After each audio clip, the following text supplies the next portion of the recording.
Durant 2 jours, un exercice de sécurité civile Tempête Novi s'était déroulé à Dax et à Messanges, avec notamment la simulation de l'écroulement du hall des sports Messangeau dû à des vents violents ayant fait de nombreuses victimes. Ainsi, un grand nombre de forces de l'ordre et de secours avaient été déployées sur la zone de l'exercice dans le but de s'entraîner à agir en cas de vraie catastrophe.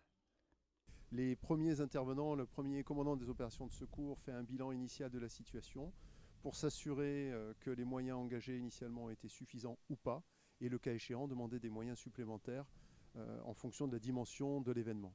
Alors la prise en charge se fait effectivement grâce au partenariat avec les médecins des services de santé du SDIS, mais également bien sûr du SAMU, les secouristes du SDIS et également les secouristes des associations agréées de sécurité civile. Effectivement, au départ, on réalise un premier tri.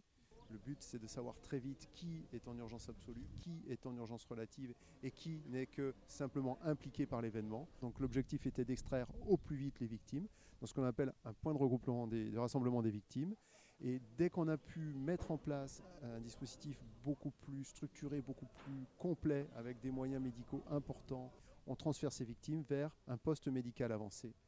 Et afin de permettre la bonne fluidité du dispositif, les gendarmes étaient là pour réguler la circulation, de façon à ce que les véhicules de secours puissent prendre en charge les victimes le plus rapidement possible et en toute sécurité.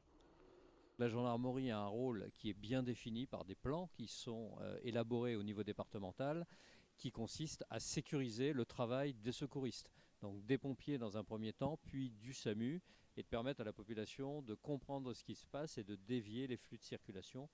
Encore une fois, en sécurisant au maximum le dispositif mis en place par les pompiers.